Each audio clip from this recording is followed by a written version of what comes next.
से अब तक हर कार्यक्रम में गांधी जी की और बाबा साहब की प्रतिमा आपके समक्ष रहती है। उन्हीं के माल्यार्पण से माननीय संस्थापक विजय दादा ने इस बैठक की शुरुआत करी है। सत्याग्रही आंदोलन करना हमको गांधी जी ने सिखाया है, लेकिन अहिंसा का पाठ भी सिखाया है। बाबा साहब के पन्नों में हमें दर्ज होना है। हमने नारा दिया था 2015 में भी और आज भी कि अब तो इतना कष्ट करो, मेरे अधिकारों का कानून में, संविधान में प्रश्न स्पष्ट करो, मुझे भी अधिकार चाहिए। हम भी एक जनप्रतिनिधि हैं और वो अधिकार, 4 अधिकार पाने में आप सफल हुए। यह संगठन प्रदेश का सबसे बड़ा संगठन है और पहला पूरे भारतवर्ष का संगठन है जो जनप्रतिनिधियों का इतना बड़ा संगठन है। महोदय, आप इतिहास के रचनाकार हैं, आप इतिहास रच रहे हैं महोदय। आपको पता नहीं चलता, करने वाले को, भगवान श्री राम को नहीं पता चला था कि वो रावण का वध करने जा रहे हैं। अगर उनको पता चल गया होता तो शायद नहीं कर पाते। और आप यकीन मानिए, आप देखिएगा, इसी अभी हाल ही में अभी संरक्षक जी उसका अच्छे से विश्लेषण करेंगे कि हम सौभाग्यशाली हैं कि प्रदेश के मुखिया ने इस संगठन के एक आदमी से मिलने की इच्छा जताई, जिसका नेतृत्व हमारे संरक्षक कृष्ण सिंह जी ने किया है।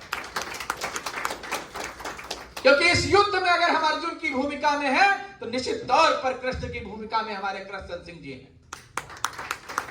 और इस युद्ध में, हम इसको महाभारत का युद्ध तो नहीं कह सकते क्योंकि उसमें अपनों ने अपनों को मारा था। यह महाभारत का युद्ध तो नहीं है, लेकिन अधिकारों की लड़ाई है और है बहुत अंधियारा, अब सूरज निकलना चाहिए।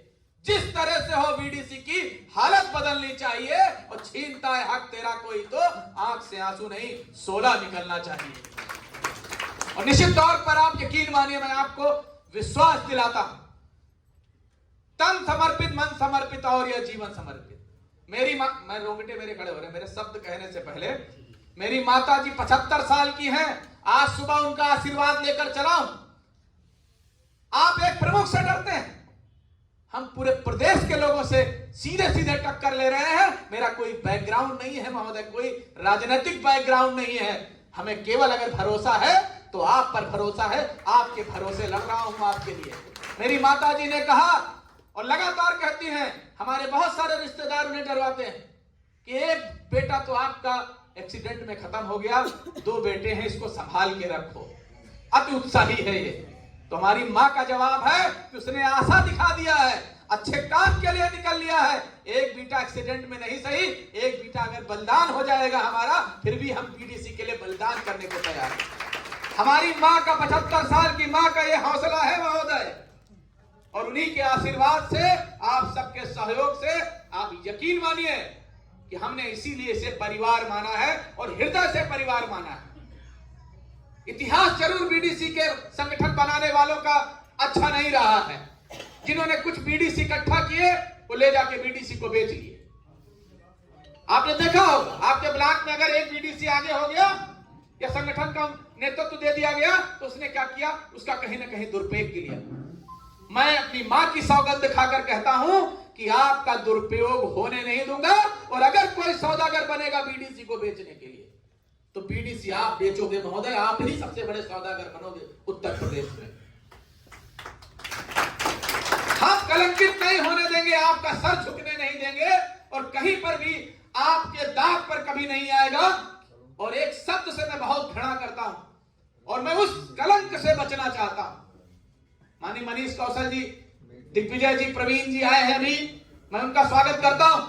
ये सब ऊर्जा है हमारे भाई, इनको देखकर तो मैं विधानसभा के, मैं संसद पर चढ़ जाऊं। ये ऊर्जावान साथी हैं हमारे कि लोग मुझे ये ना कह पाए कि बिकाऊ बीडीसी का अध्यक्ष बिकाऊ। ये दम्भ मुझे बहुत सताता है मुझे। आप यकीन मानिए, मैं सरस्वती मां की कसम खा के, अपनी माता जी की कसम खा के कहता हूं, 2.5 साल में किसी से पैसा लेने का काम या बीडीसी को बेचने का काम मैंने नहीं किया, ना भविष्य में करूंगा महोदय।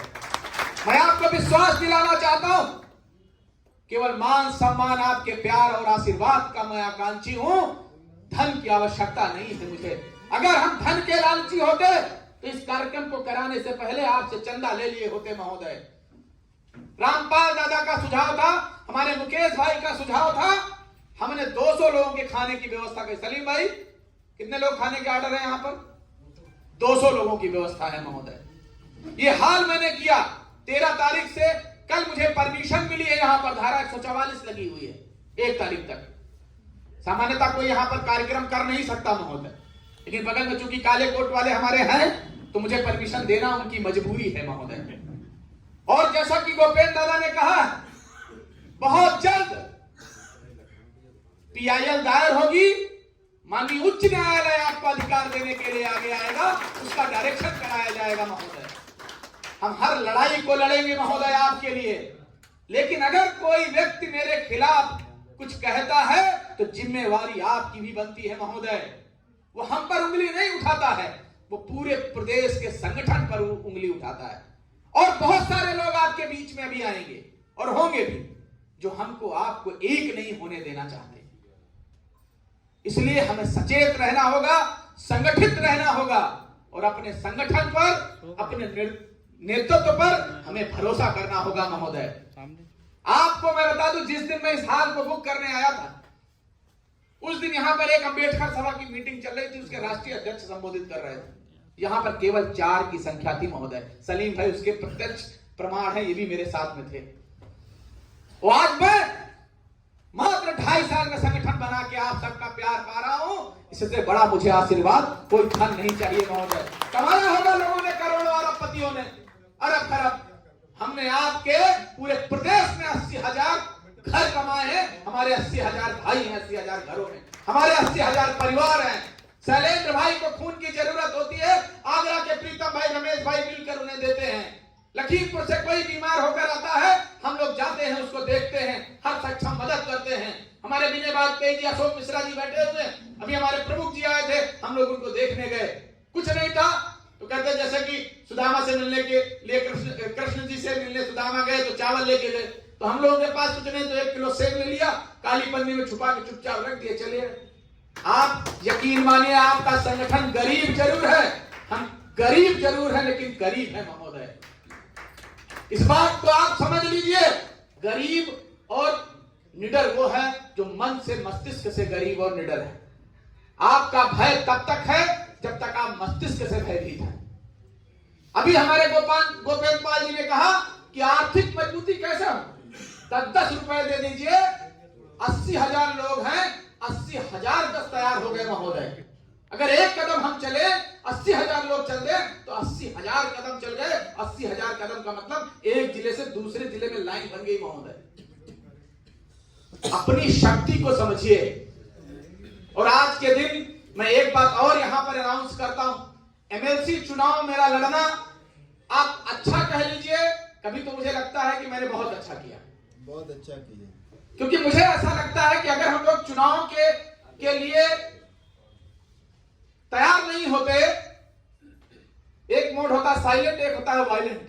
अगर हम वायलेंट नहीं होते, पूरनलाल भाई जैसे, मनीष भाई जैसे लोग, आप यकीन मानिए मनीष भाई वैसा व्यक्ति है, माननीय MLC एकदम कद्दावर नेता।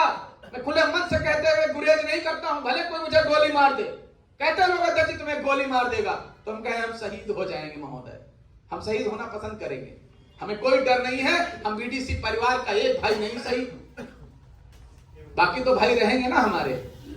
कितनों को मारोगे तुम? 80,000 लोग खड़े हो चुके हैं। अब हमारे मनीष भाई को वहां के माननीय मंत्री जी हो चुके थे उस समय 25 मार्च को, शायद मुझे डेट याद है माननीय मनीष जी।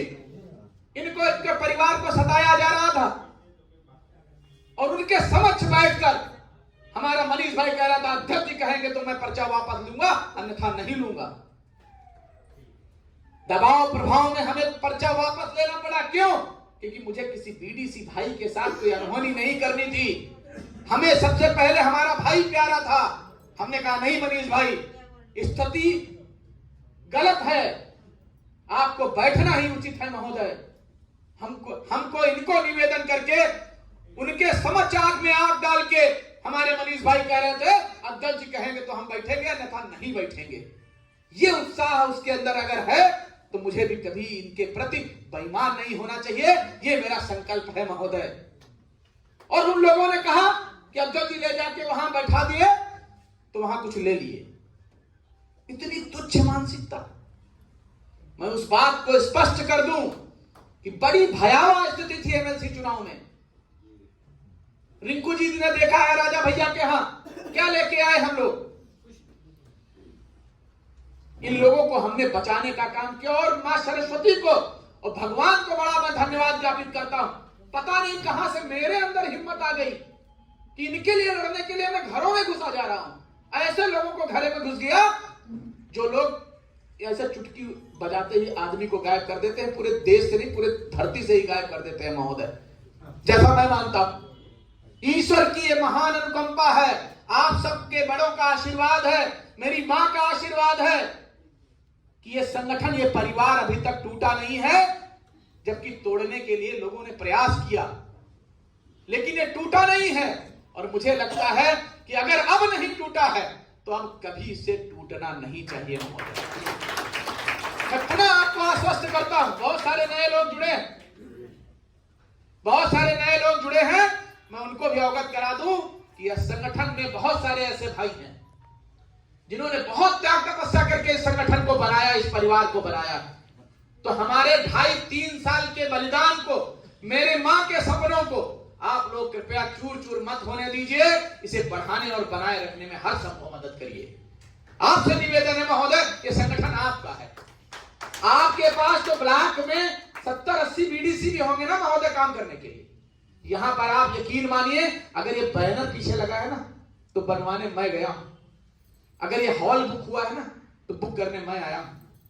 अगर यहां परमिशन हुई है 13 तारीख के बाद 21 तारीख को तो एक स्टेप पर मैं गया हूं या फोन से बात किया हूं। अगर खाना बन रहा है उसकी सब्जी खरीद के आइए तो मैं लाया हूं, फूल आया है तो मैं खरीद के लाया हूं महोदय। अकेले वन मैन आर्मी शो आपके लिए मैं लड़ने के लिए तैयार हूं महोदय। हम आपका सर झुकने नहीं देंगे, भले मुझे अकेले ही काम करना पड़े, आपके लिए लड़ना पड़े महोदय। मैंने कहा मैं कलयुग का अभिमन्यु हूं, सारे चक्रव्यूह तोड़ूंगा। मेरी भले ही हत्या इस चक्रव्यूह में क्यों ना हो जाए, मैं वीर गति का प्राप्त हो जाऊं, लेकिन आपके लिए लड़ना मैं बंद नहीं करूंगा। न थकेंगे, न झुकेंगे, न बिकेंगे, न रुकेंगे। अपना अधिकार भारत माता की, भारत माता की। बीडीसी एकता, बीडीसी एकता, आवाज दो, आवाज दो।